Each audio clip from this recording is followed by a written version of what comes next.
There's a video called The Rise of Blizzard Entertainment, an interview with Alan Atom, co-founder. It's by A16Z Games, and we're going to watch that together and see if we learn something and if they say something about Warcraft 3. And then we might look at something else, but we'll see about that. Yo, Ollie, what's up? My whole life, the most fun thing that I know to do is to make and play video games. I tried to recruit basically anybody at UCLA who was really good at comp sci into this harebrained idea that a bunch of kids were going to go start a computer company. I had $11,000 left over in my college fund, and I took that 11 to start Blizzard. Mike borrowed $11,000 from his grandma, and Blizzard started with $22,000, and we never took another penny. Alan Crazy that a grandma has $11,000 lying around. I don't think this would happen nowadays, to be honest. is quietly one of the world's most prolific game developers.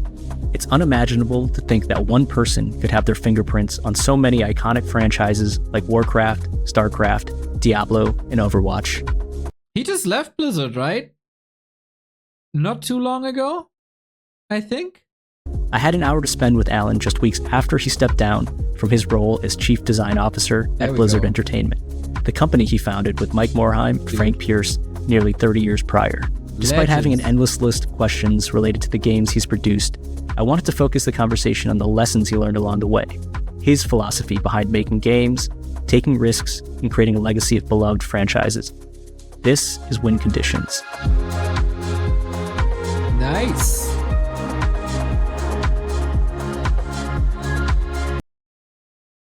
Views expressed here are those of the individual company, personal quote, and not the view of A16Z or its affiliates. Informational purpose only. Okay. I want to start a conversation asking you about everything before your time at Silicon and Synapse and before Blizzard. Der Diplomat says, to be fair, in today's money, those 22,000s are what? 450 million today? That's not right. That can't be true. Is that true? When was that? Founding Blizzard. Just kidding. Okay, but it's an interesting topic, isn't it? It's 91. So inflation 1991 to today USD. It's 2.3 times. So 22,000 times 2.3 is 50,000 today. That's for a gaming company. That's not much money. Blizzard, and really growing up in the 60s and 70s and 80s, not to date you, but what was your childhood like in the environment that you grew up in? Yeah, so I grew up in Los Angeles, in Southern California, of course. My parents both are born in Cairo, Egypt. And so I'm first generation. Both my parents came to the United States to study for their PhDs. My parents moved the family from Los Angeles to Orange County, Irvine, which is where Blizzard is located still to this day. I was in this town, and to think that it looked like this is nuts. To start a preschool. And the so, cowboy village. It was the only town in all of Southern California that would give them the license to start a preschool because they had no experience. And back then. Thank you, Witty, for the raid. We are watching The Rise of Blizzard Entertainment, an interview with Alan Atom. Welcome. Take a drink, take a snack, sit down. Irvine was this little kind of Orange Grove town with zero population. Just the amount of luck that it's taken to, get to this stage is pretty crazy. I'm incredibly thankful for all of it. How do you think your parents influenced you early in your career, and how they influenced some of your inspirations? So my father's an engineer. He's a principal engineer, civil engineer, specialized in earthquakes. And my mother's an entomologist, which is the study of insects. I have two brothers. The three of us were a full-time job for her, and she realized she liked taking care of kids more than taking care of insects. And so Kind of the it same, was though, really isn't her it? idea to start the preschool, and my father designed it, and they built it. And so they supported me in this crazy idea that one day I was going to start a video game company, and they never discouraged me from it, which was pretty amazing. I don't think a lot of parents would have listened to their, 14. Let's be honest. They're both nerds already. The parents. You know, the mom, probably like the female version of the Yu-Gi-Oh character of season 1. Both nerds, for sure. 15, 16-year-old kid talking about starting a video game company and Okay, taking with it very 15, 16, that's seriously. crazy. Oh, so you had that premonition early on, 14, 15, and 16. You're like, Atari's great. I love playing games, and I want to start a games company one day. My favorite book was Willy Wonka and the Chocolate Factory. So I used to dream, when other kids were talking about being firemen and being astronauts, I wanted to be a candy maker, mostly so I just eat a lot of chocolate. And then around 14, 15, I think I was a freshman in high school, I saw a friend had a TRS-80 and another had an Apple II. And I managed to talk my father into buying us a home computer so we could do our homework, which of course we Homework. Yeah, homework, right? Uh-huh. And We all so did this. from that day We all did forward, this. I was just fascinated by computers and programming and games. And I knew that's what I wanted to do. By just sort of good fortune, there were a group of us in high school and junior college, a little kind of gamers club. And we would get together and talk about games. And just between us and our audience, we might even swap games once in a while. And Brian Fargo was in that group. Brian then started Interplay. And so I had a front row seat as a friend of Brian's to seeing him start Interplay and grow Interplay into one of the best Dude, game development companies. Earthworm Jim, man. What a freaking legendary game. I played this when I was 4 years old, 3 years old, I think. Yeah, Baldur's Gate. Sick. At the time in the country. They were making games like Bard's Tale, I think, won Game of the Year, and Dragon Wars, and they had a few others that were just amazing, Castles and some other things. And I would playtest on the weekends, and then by the time I was a junior in high school, I started writing code as a part-time job, sometimes after school, sometimes over the summer, for Interplay. So then I went to school at UCLA, computer science, and that's where I met Mike and Frank. There's some funny stories about how we all met, and a couple others we don't talk about as often. Pat and James, also comp sci from UCLA. They graduated later, but joined us. There are even a few others. I tried to recruit basically anybody at UCLA who was really good at comp sci. Smart. I were maybe 10. I managed to talk 5 into joining us, into this harebrained idea that a bunch of kids were going to go start a computer company. We got Wonder why they didn't go to that other company. Like, if you have a friend who's that successful and brings out the greatest games of the time, why would you do your own? Take some guts. this beautiful wave, which none of us could have foreseen.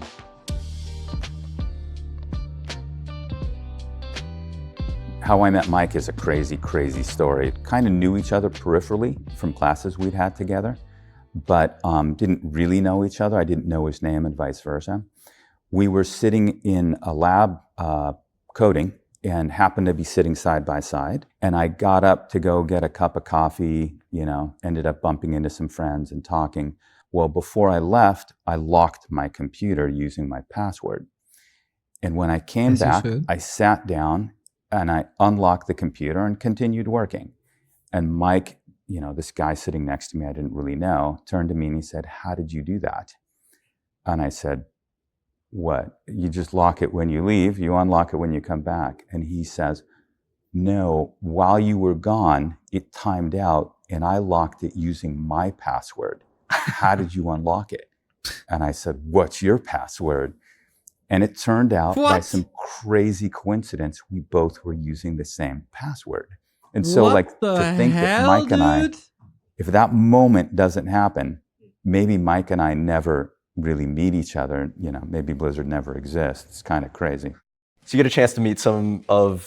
I met Mr. Morhaime as well. I had the privilege in 2018, when we had the Blizzard Invitational in Irvine with Happy and Lynn and Korea vs. Europe, and the big 1.29 patch was announced. And freaking Mike Morhaime came around for like 45 minutes or so. And his assistant was constantly like, Mike, you gotta leave. You got meetings and you got stuff to do. Like, oh, no, I want to watch Warcraft. That was amazing. That poor assistant, but she had no power over him. Not at all. Mike wanted to watch some Warcraft games and talk to us. I have a picture, but I don't know where it is. I kind of gotta find this again. What turned out to be early founders. Yeah. Did you have to pull them into making a company together, or was that all a natural, like, yeah, this feels like the right thing to do? You know, the business plan was pretty simple. It was, hey, we'll go make some video games. It'll be super fun. And if it doesn't work, we'll all be 22 and we'll go get regular jobs. That was the entirety of the business plan. We would just run ads in the local paper, and, you know, college kids would come in, or high school kids would come in with, you know, sketches they'd written on the back of their homework. And it was so simple back then compared to how technical things are today. We would give them a pencil and a sheet of paper and say, like, draw a cool landscape with, you know, a human figure and a monster on it, and then leave the room and come back a couple hours later. And if the art looked good, it's like you were hired. When we hired you, the first thing you did on your first day was go to Home Depot and buy a $40 office desk and build it yourself. It was relatively easy to get started. And the fact that we were working as a port house meant we didn't need the capital raise. So again, by today's standards, getting started is pretty tough. It's kind of nice, right? Like, it's super annoying. I think it wouldn't fly today. But if you build that desk, that's your freaking desk. It's not like the company desk or whatever. This is like the appeal of IKEA, right? It's not high fashion or whatever, but it's affordable, and you build it with your own hands. The IKEA factor or effect or something it's called. Just you value that piece of furniture a lot more because you build it yourself. And I guess that's also then what happened to these guys. $11,000 left over in my college fund. And my parents said, you know, buy a car, go to Europe, do whatever you want to do with it. And I took that 11 to start Blizzard. Mike borrowed 11,000 from his grandma, and Blizzard started with $22,000, and we never took another penny. That's crazy. It feels like throughout everything you've said so far, there's been kind of a spirit to figure out a business using maybe some of your education, some of your network, some of your passion. But it feels like you were the person instigating a few of these key decisions. Like, what was that fire in your belly that you would say kept on driving you more than just like, hey, we play games, we're having fun, like, let's start a business? Was that just a pure desire to follow your passion? My whole life, the most fun thing that I know to do is to make and play video games. I still, to this day, I probably play between 2 to 4 hours of games per day. That passion has been with me since that Apple II Plus at 14 years old, and it's never left. So that's what's driven me. It's the art and craft of making the games that is so incredibly satisfying. And then, of course, the success that Blizzard's had over the years reinforces that, because when you see like all the good that it does. Warcraft! Oh my god, was that Remind? Remind and Todd?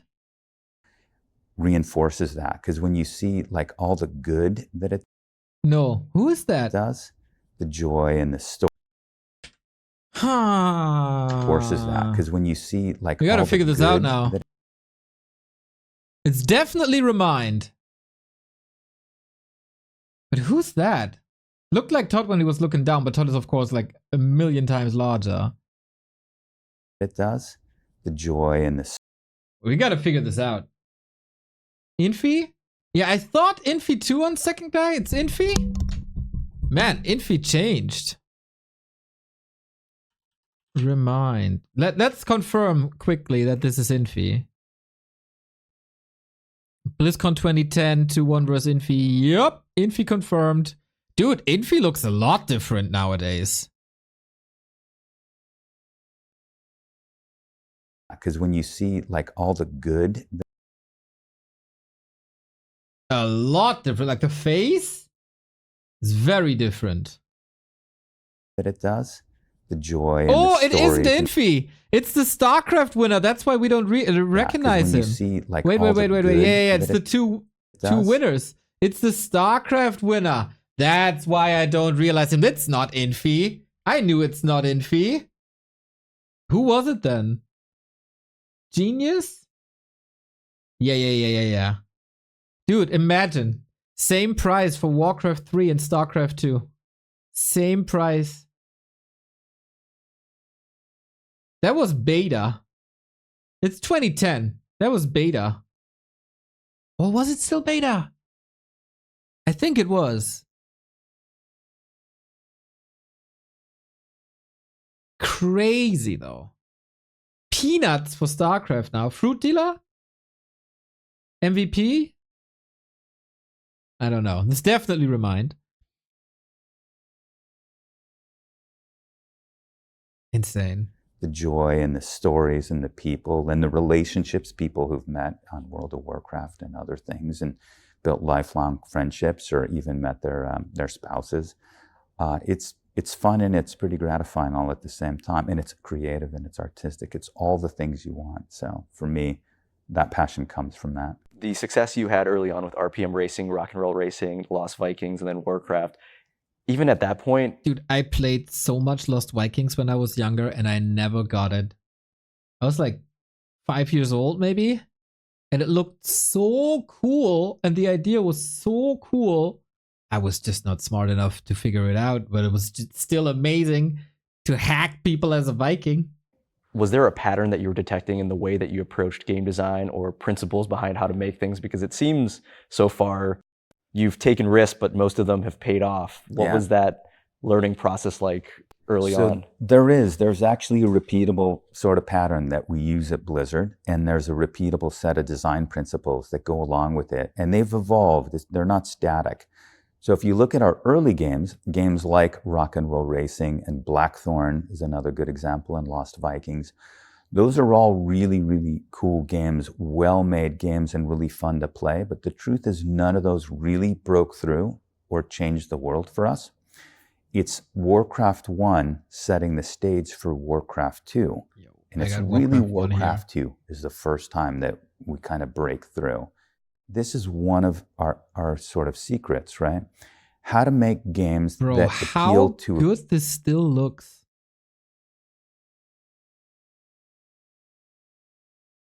How good this still looks. Even upscaled.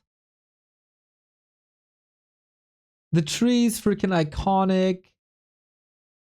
It doesn't look mega pixelated. Crazy to think. Games that appeal to a casual or mid-core player, but also to a hardcore player. At the time, the prevailing wisdom was you sort of had to pick an audience. And if you tried to make a game for everybody, then you would get nobody. And we rejected that notion. We thought, actually, there are examples. And the simplest, probably two, that we talk about, the canonical examples that we give at Blizzard to help people understand are chess and Go. Go is so simple, you can explain how to play it in 30 seconds. But actually, it's incredibly strategically deep despite its simplicity.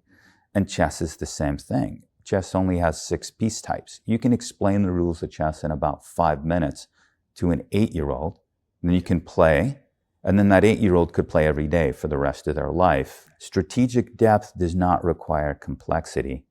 And the holy grail of game design are those rare gems where you find strategically deep games that are still simple. That lets you invite in casual and mid-core players and then graduate them up the sort of, strategically, the strategic curve until they're, hardcore. And so you see that echoing in all of our game designs. Paired with that is I feel like that's getting a lot harder these days, no? Because everything is getting ultra optimized really quickly with like streamers and content creators who basically whose job is to break games. And then you got a lot of people who get real good real fast. And the gap between the guy or the person who's trying out the game for the first time and the person who played the game for 10 hours is incredibly bigger, like a lot bigger than it was 10 to 20 years ago. IP development. And so Lost Vikings and Blackthorn, cool IP, but they also... It's like back in the day, if you were starting Warcraft multiplayer, all your knowledge came from campaign, pretty much. And then you had to develop your own strategy and timings, etc. The amount of knowledge someone had from just a simple replay to look at army composition and hero choices is crazy.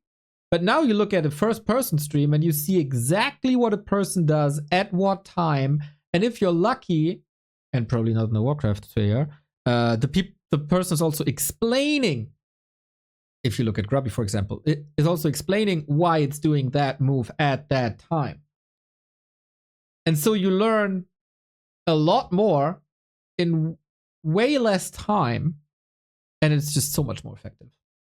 Weren't necessarily as well known as Tolkien high fantasy or what I'll call high science fiction.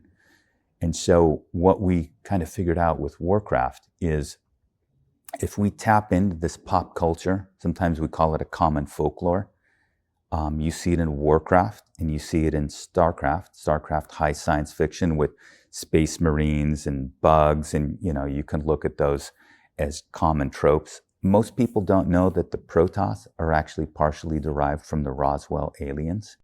And so now we put our spin on them, but the big-eyed telepaths, with no mouth, right? You would go into a store and you would see a box sitting on a shelf in a sea of hundreds of other boxes.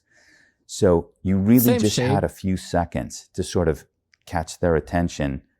And by picking something that they kind of already knew, an orc or an elf or, a dragon or a space marine, you had a better chance that it would resonate as opposed to picking something, cool but random. Going back to kind of the Warcraft 2, 90s leading up to early... Yeah. I mean, now it's probably a lot more developed than it was back then. But I don't know how it is from you. But in Germany, you just grow up with like middle to dark age times. And then knights. And then if you go down the folklore a little bit, you get dragons. And of course, there's always some evil monsters, and that, since Lord of the Rings, have been orcs. And the general trope of the highly sophisticated, a bit arrogant, is elves. And you just pick them up. And it's all coming from middle-aged folklore, and then, of course, Lord of the Rings. And they made it into something, and Warhammer, of course, as well. Those should be the big influences. And they still created their own to a degree, but it's not like they reinvented the wheel. They really never reinvented the wheel. Early 2000s. Dungeons and Dragons. Are these your ideas then? To let's put in a cinematic, let's find the right artist to put on the box art. But it's not like you have to get used to an entirely new universe. There's some familiarity here that makes you feel at home. It's like, okay, here is the foundation. This is what you know already. Colors are a bit different, shapes are a bit different, but then there's also this extra spin, right? So in Warcraft 3, for example, elves are not only elves with their bows and whatever, but they're also druids. So mashing them together. Orcs are not only orcs, but they also have trolls. They have tauren, right? Stuff like that. Undead, they have their necromancer fantasy, whatever, but they also have like beasts. Human. Spellcasters and mech. There's always different sides. Let's, make this thing bigger and, fill in the blanks for our audiences to really feel like they're part of this. Was that like a combination of yourself or finding artists or putting all these components together? Like, how did you actually have the wherewithal to put the recipe together? Well, they just made a really good wheel. Yo. Early days, I'm credited as executive producer on Warcraft, StarCraft, Diablo, and all the early Blizzard titles. Back then, executive production was a little like we would think of a film director today, a combination of organizing, of guiding talent, of strategic direction, of actual game design, a little bit of everything, right? And then by the time we get to World of Warcraft, roles start to stratify. The teams are larger, and so I think my credit on World of Warcraft is lead designer. That's at a time where the term game director didn't exist, but today we would call that game director. The truth of the matter is, as a director of a movie, you're surrounded by, the best films are made by teams of great people. And I was incredibly fortunate to have on my team, people like Metzen and Samwise and dozens of others, Mike and Frank and dozens of others, too many to name. And so no one person can take credit for all the things that we did. It was just this beautiful harmony of a bunch of, 20-somethings and later 30-somethings that just... What are the odds that this is a picture of a fart? And everybody's laughing. Early 20s, college humor. What are the odds? I think 98%. Really loved making games, and everybody brought their own magic, whether it was tech or art or creative direction.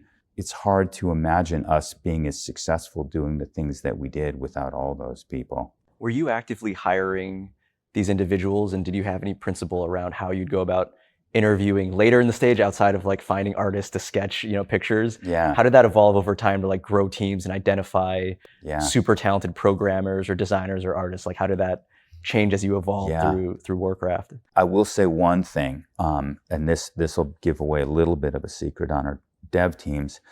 The icebreaker that I often use and many of us use is, so, tell me about some of the games you're playing these days. And it sounds like it's an icebreaker, but in many ways, for me, it's the most important question in the entire interview. And so... Yeah, if someone plays StarCraft and not Warcraft, I'm not getting friends with him. If someone plays Age of Empires, it's going to be real hard to become my friend. That's just my takeaway. If you play FIFA, forget about it. I always thought part of, Blizzard's secret to, its early secret was that we hired gamers. We instinctively understood, and it sounds kind of silly, but if you want to make a game company, hiring gamers is probably a good idea. It's funny, but I would say now in the industry, it's very common to find lots of people in game dev studios that don't actually play games. They may be excellent engineers or excellent... Ooh, dude, that was crazy noticeable. I don't know if you saw it.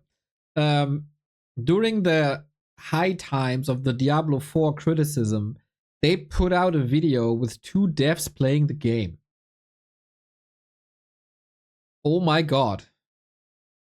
That was horrible. That exposed them so hard. I have no idea why they released that video. It was embarrassing. So, I guess none of these guys would embarrass themselves over a lost Viking. Yeah. Also, to double down on this, like, if you tell me what games you played as a child, I think I could learn a lot about your personality from these games. So, yeah. It tells a lot if you, for example, played strategic games or if you only played gory shooters. Very superstitious, like a bit superficial as well. FF7, weeb.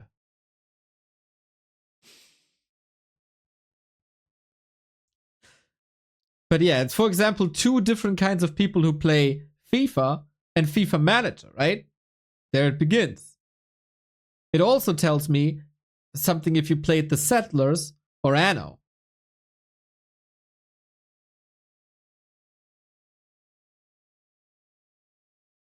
There is a bit about their personality. Like, do you pick the games because of your personality, or do games to a degree build your personality. Hen and egg kind of thing, right?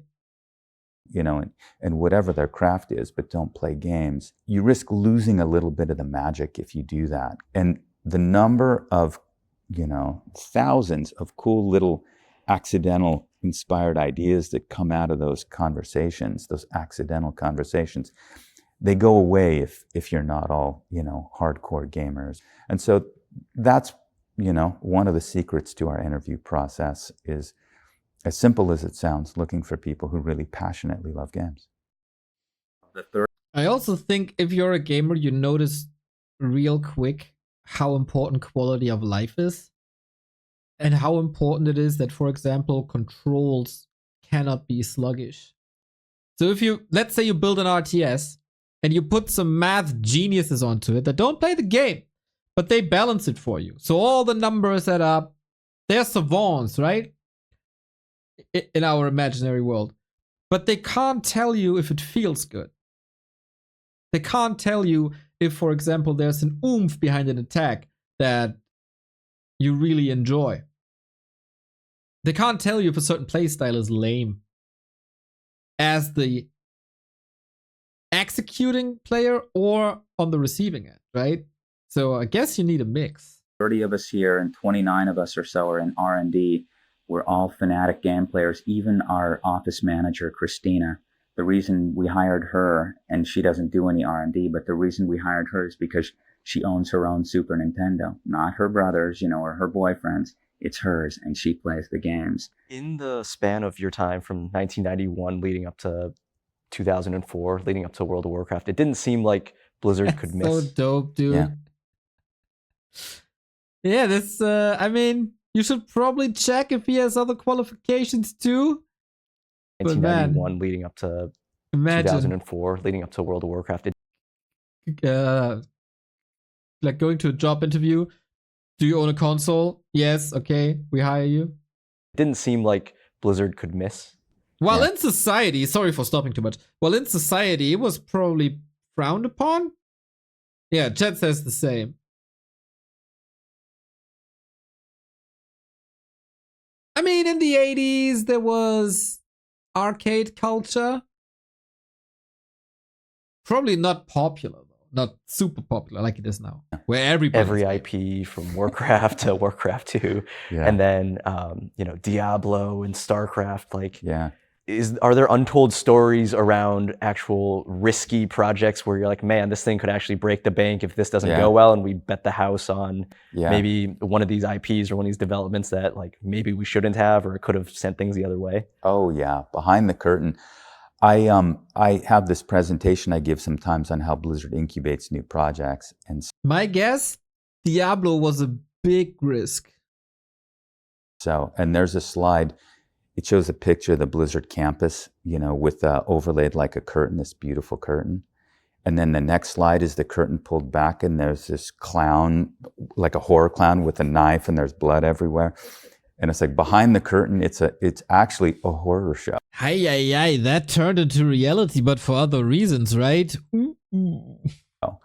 And so we don't usually let people know that until they've joined, but the creative process is a chaotic mess. People generally know some of our more high-profile sort of canceled projects, but in the early days, we were probably about 50-50.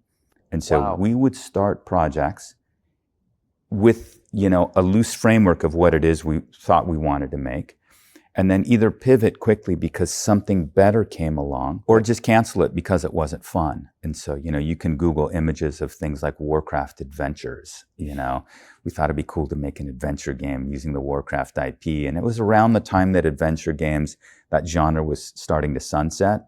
And it turns out this also still looks good.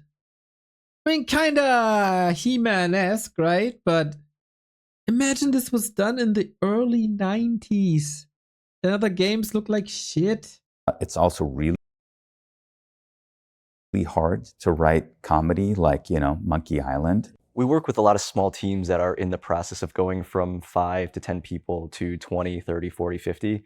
Can you talk a little bit about that process of scaling up teams, distributing responsibility for you, you know, going from someone that was doing a lot of things to eventually kind of moving more into a more scaled role, like supervising others. Like, what was that like in that process? It's hard enough to be. What's an IP? Intellectual property. So Warcraft is an IP, StarCraft is an IP, FIFA is an IP, stuff like that. Build one team to make one excellent thing. But then to scale that into two teams is incredibly difficult. And what you have to accept, and this I find it's still hard, even today at Blizzard, it's still hard. You have to be willing to risk taking some of the best people from the project that is currently keeping your studio afloat, Poor Jeff, paying dude. the bills, and moving them on to the next thing. And that's really, really scary. And so when your directors, whether it's your art director, tech director, game director, to take them off your most successful project instead of working on the live game or on the next sequel and putting them on something new is incredibly risky. It's risky in the short run, but if you think about it, if you just do the same thing over and over again, that's actually riskier in the long run. And so the beauty of that system is it gives their lieutenants then a chance to step into the director role, which is really good for them. It gives your highest initiative, most experienced, and most creative developers a chance to keep doing new things.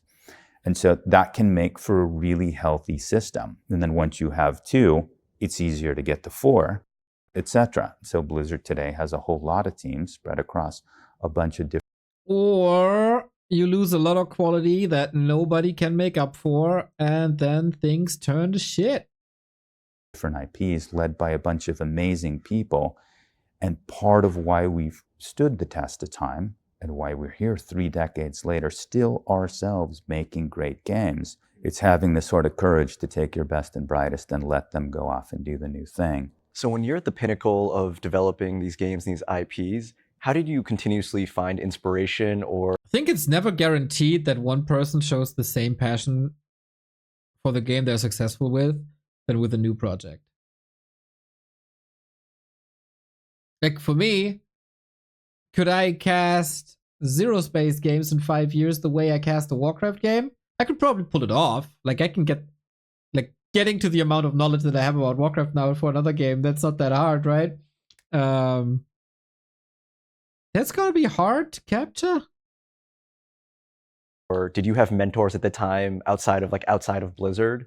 Where did you go to if you needed to refill your energy as far as like innovation or creative spark? Would you go within games? Would you go to movies? Would you go into other businesses? Like where were you drawing your creativity and your inspiration? Everywhere you look, you know, whether it's a book that you're reading or a movie or a TV show, but even other places like I'll see song names and think, oh, what a creative title, you know, or restaurant names and think, wow, that's a really cool name. Please don't draw inspiration from barbershops. Please don't draw inspiration from bars. Please don't. For a restaurant. And if you're creative, you know, those inspirations come from unexpected places sometimes, right? One of the inspirations for World of Warcraft was actually Animal Crossing. Really? Yeah. And so Animal Crossing, both in terms of how like alive the world felt, and we wanted to capture that in World of Warcraft and make sure the world felt like a world, but also the real-time clock. And so Animal Crossing, the time in the game is the time on your system. And so it's real time. If it's dark outside, it's dark and things close in game. And if somebody had proposed that idea without having played Animal Crossing, it would just sound insane. I was playing a bunch of Animal Crossing while we were working early stage on World of Warcraft. And when I pitched that idea to the team, to a person, the team said, Alan, that's the stupidest idea ever. And I said, just trust me. And I had to we're probably about 40 people on the team at the time. I 1v40'd the whole team on real time and said, okay, look, I went to our server engineer. His name was Joe, and Joe Rumsey, he was amazing. I said, Joe, just put in the clock in a way that we can scale it. And if I'm wrong on this, we'll just make it a regular clock. He did it. And then, you know, kind of one by one, people would come into my office over the next few days because we were playing, we were playing in our free time, our own game. And started at first with people walking in and them saying, I don't hate it as much as I thought I was going to hate it. And then it slowly turned into people saying, like, I was up early the other day with my newborn and I was sitting playing and I watched the sunrise over Westfall. And it was one. That's so immersive. I had the same thing with Star Trek. Because I watched a lot of fiction back when I was younger, but in most series, if a character says, "Oh, we have to be there in 10 minutes," it's not really 10 minutes. It's either cut short, or the Dragon Ball example is the best one, right? You charge up an attack and it lasts for like 5 episodes. And I never found this super appealing. That time is stretched and fictional time is not the real time. Star Trek used for some time the real minutes. And to me as a kid, when I was like 8 years old, 10 years old, I don't know, that was really appealing, very immersive. One of the prettiest moments in gaming I've ever had. Inspiration comes from playing games and the rest of the world, but also I always encourage our designers, and all of our developers to play on different platforms, because you'll find inspiration and learn lessons. From mobile, you can take to PC and vice versa, and console. There's so many amazing. Like selling loot boxes and skins and microtransactions, huh? Games out there, and each one of them has lessons to teach you, positive and negative, by the way. Sometimes you learn what not to do and what you When don't. will PC games tell mobile games to be good? That step's missing. I feel like one side is leeching from the other in terms of monetization, but mobile is not leeching from PC and console games about quality. Don't like, and that can help save tons and tons of development time. People at Blizzard know I'm generally not a fan of prototyping. It's something that a lot of folks in our industry talk about. I'm generally not a fan of prototyping. My feeling is the world is full of thousands of prototypes that we don't have to build. Just go pick the games that are similar to what you want to make. Those are your prototypes, and then get on it. I feel like it's very noticeable at Blizzard. Well, I have to ask then, 13 years in, you're coming up with some early mechanisms of what would turn into an MMO, which is World of Warcraft, and then you leave Blizzard. Yeah, what happened there? If you're willing to say more, like what was that transition like? And Yeah. throughout your 10 years before returning, what were you doing? Yeah. Twiddling your thumbs and watching South Park episodes pontificate on World of Warcraft. Well, it's an interesting story. So, you talked about where do you find inspiration? Where do you go to recharge your batteries? So, one of the hardest skills, or one of the hardest things for me to learn, was how to scale and how to let go. The truth of the matter is I never really quite let go. And so game directing World of Warcraft while Mike and I were running Blizzard, those are 2 full-time jobs. And so I'd basically been working for 13 years, 7 days a week, and I would go to bed sleeping and thinking about the problems we were working on, design or otherwise. I found myself in my kind of early 30s, mid 30s, unmarried. I dated a lot, but I hadn't quite yet met my soulmate, my significant other. And I'd met a girl, and I was pretty sure she was the one. And so we're married today. And so it all worked out. And I had it in my head that I needed to take a break and I needed to lock in this relationship. I did, and that story's amazing. She's the best thing that ever happened to me. What I should have done was taken a sabbatical and then come back. And so I pretty freely admit, and I've said this before, I'm on the record, leaving right before World of Warcraft shipped was the biggest mistake of my life.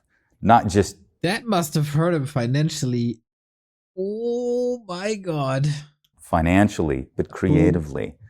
A year later, I found myself recharged and really missed the teams and the creative process. And we all understand now for the long run, work-life balance is a thing. That's hindsight though, right? Were sabbaticals a thing in like early 2004-ish? Not really. I don't think so. Sort of. For you startups out there, maybe not so much work-life balance. Once you're stable, you've got a bunch of trusted developers that you're working with. Theoretically, you can build an organization that can do lots of great things without you having to work 7 days a week. But early mode, I think you got to work really hard. What I did during the time away is I started a quantitative hedge fund, which is kind of nuts. People go like, how did you go from games to a hedge fund? It turns out they're actually really similar in many ways. In my early career, I'd written AIs for things like, racing and rock and roll racing, or chess algorithms for battle chess. Oh my god, battle chess.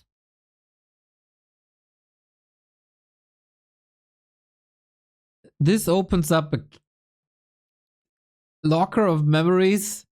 Dude, I was playing this on my 486, 386, 68, 86, don't even know.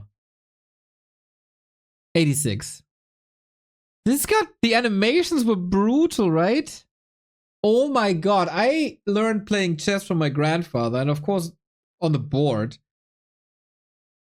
And then some other family member showed, okay, if you're into chess, look at this. And oh my god, was I blown away by the animations of these characters. And, it's kind of human characters, right? Like Warcraft human-esque? Oh boy, I totally forgot. I worked with Interplay on in college. And so I had always wondered if you could apply comp sci and AI to trading the stock market. And so I left Blizzard with the idea that I was going to build a SQL warehouse, archive a bunch of historical financial data. I had already spent a decade reading all about Warren Buffett and Ben Graham and Peter Lynch. When we sold Blizzard in 1994, I necessarily had to learn how to invest. So as an engineer, you look at other people in a space, kind of look at best in class, and then try to replicate, what they're doing, and then maybe extend on it, right? And so I knew that it was real and that it could work. And I started this hedge fund then, which was another big fun game. And we did really well for a while. I didn't close the fund fast enough. 2016, it already starts, the sort of apocalypse of value fund investors. I think 2016, 4,000 or 5,000 value-oriented hedge funds shut down. And it's actually continued to this day. It hasn't stopped yet. You're a fascinating person. Game design, quantitative hedge fund. It's all a big game. And then back to game design. And then back to game design. So how did I go back? Tell me. Yeah. So Mike Morhaime was one of the investors in the fund. And so when I sent the letter out, Mike and I talked. And, for me, I'd always dreamed of returning to Blizzard, but I had, committed and raised capital from friends and family. So I was on that other path, which was really fun too, actually. But Mike and I talked, and I think Mike said something like, we could use your superpower to help us start new things. That was the strength that I brought to Blizzard, and the funnest thing I know is building new teams, building new IPs, and making new games. And so often I would do Hasn't done that in a while, eh? Since Overwatch, I guess. that. And then like with World of Warcraft and other titles since, I would get them either into production or over the finish line, and then step over to do the new thing, like we talked about with internal mobility. And somebody else would then do either the sequel, run the live ops, do the expansion sets. And it was a beautiful system that allowed me to move from game to game to game, and allowed lots of great developers at Was there something missing?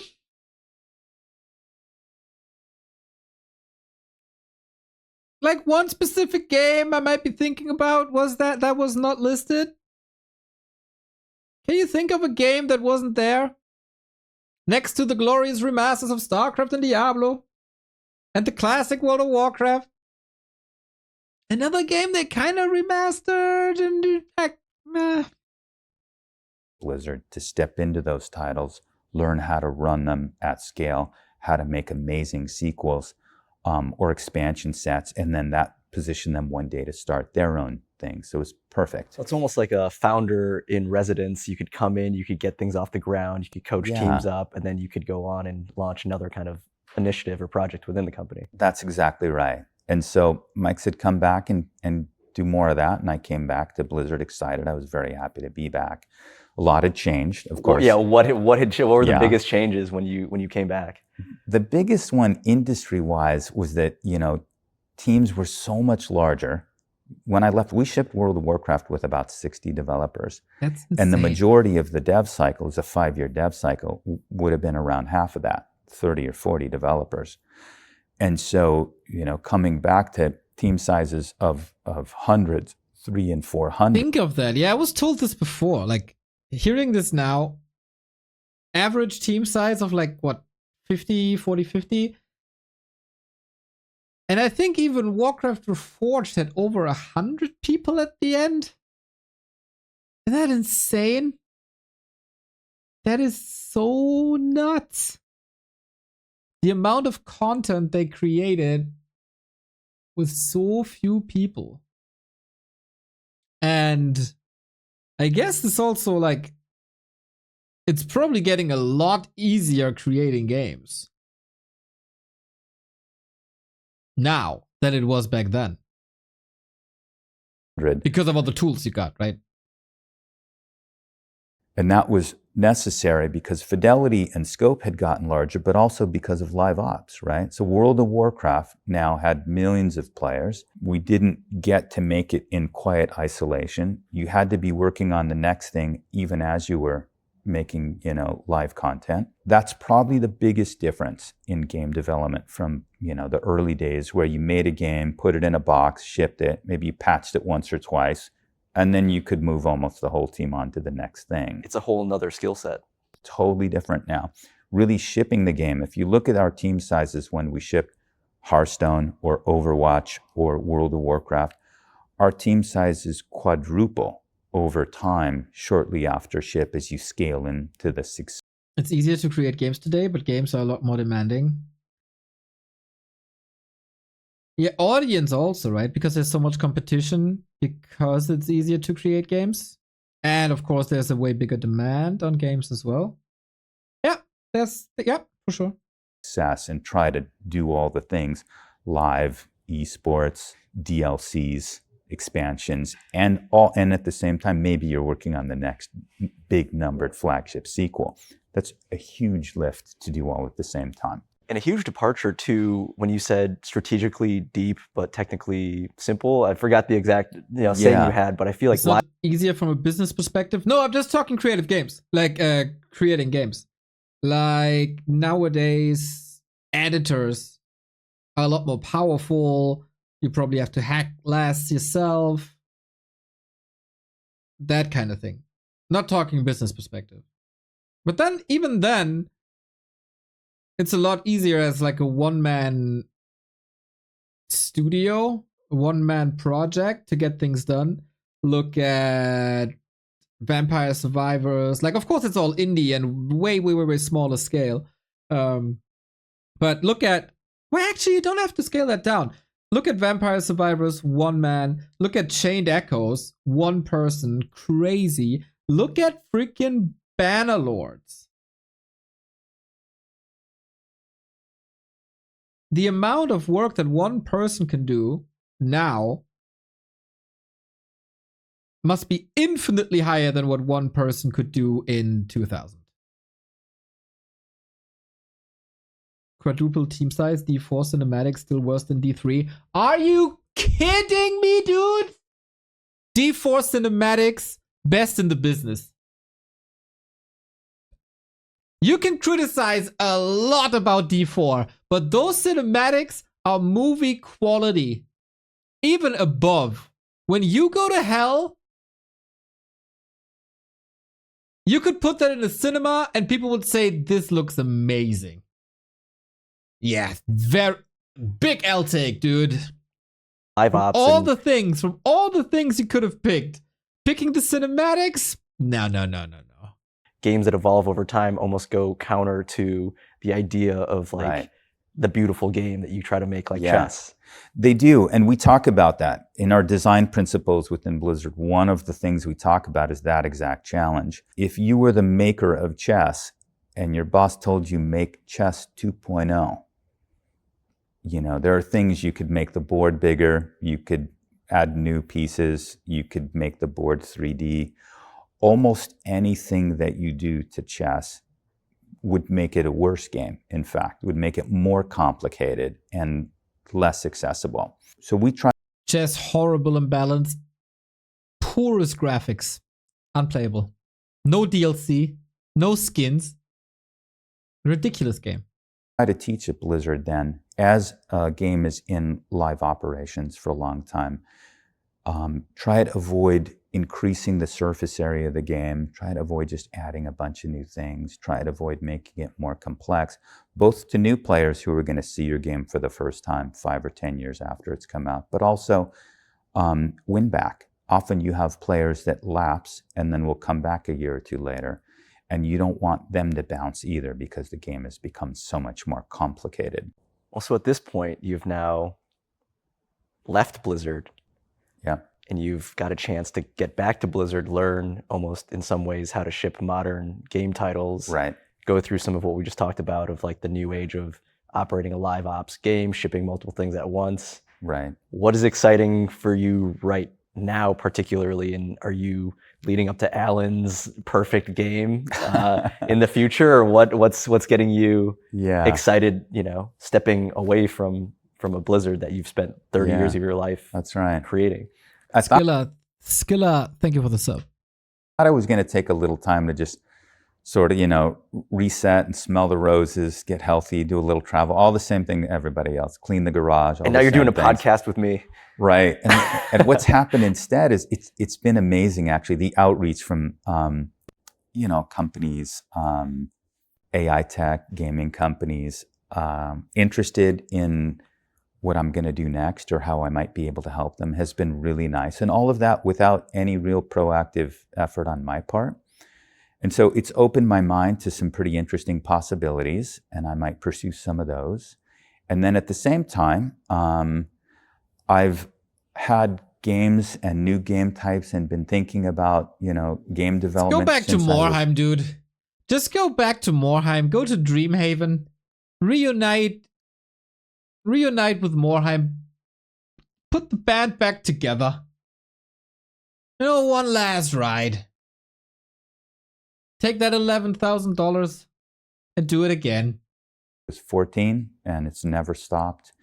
And so I might try to recreate some of that early Blizzard magic someday and something new, but stay tuned. I'm not sure. This gets me really excited. This gets me really excited. And if I've learned anything from you over this conversation, it is that you are extremely adaptive to things you perceive going on, whether in the game space, the financial space. You're always looking around the corner for what is truly at its core fun and exciting. And I don't think that really has left you at any point. It's just really the thing that will instigate, you know, an idea or the next creative vision that almost feels like you're on the precipice of finding.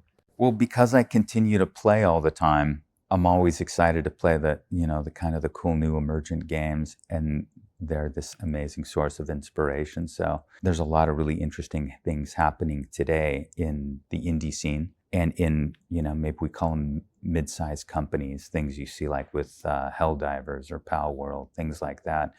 Not what we would think of as traditional AAA games, but still really, really interesting and really cool.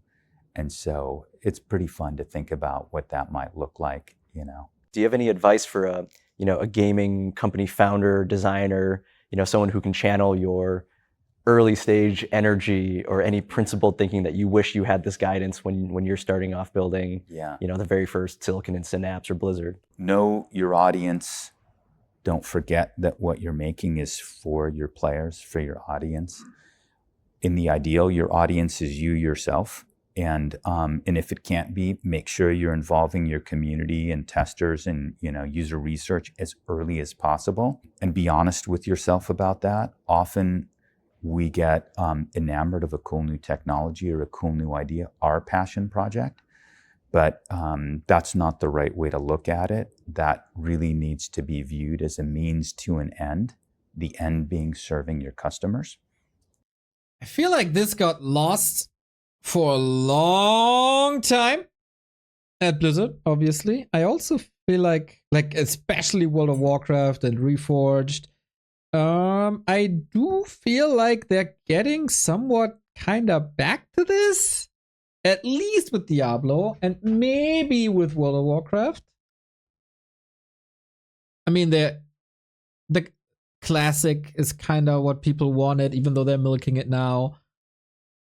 Season of Discovery, well received, adaptive. Diablo took a year, but they turned it around thanks to community feedback. Yeah, Reforged, of course. I guess we don't mention that. And in our case, players. I think that's probably the most important thing that I could communicate in this sea of beautiful ideas and amazing, founders making cool Freaking things. Remind, dude. It sounds obvious, but make sure that you're making them for the people you think you're making them for, and stay close. Ideally, they would be yourself. So That's great advice. Well, thank you for all this time. I feel honored to just have gleaned some of these insights and hear more of the stories of journey that you're on, and I wish you the best of luck, and I really hope that you end up building the game that Alan thought of when he was 14.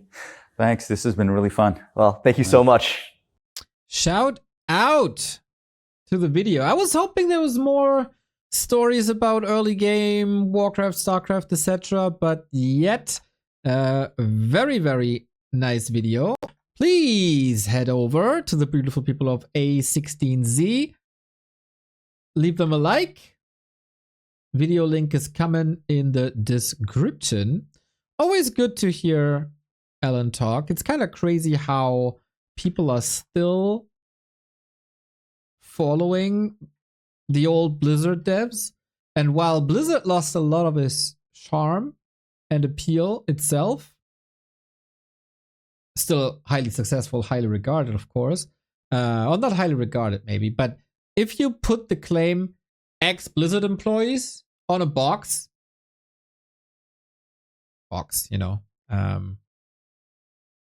figuratively speaking, it's still a piece of value, still a sign of value. Love to hear from these guys. Also, the Madsons. It's a good bunch that influenced all of us. So, well done.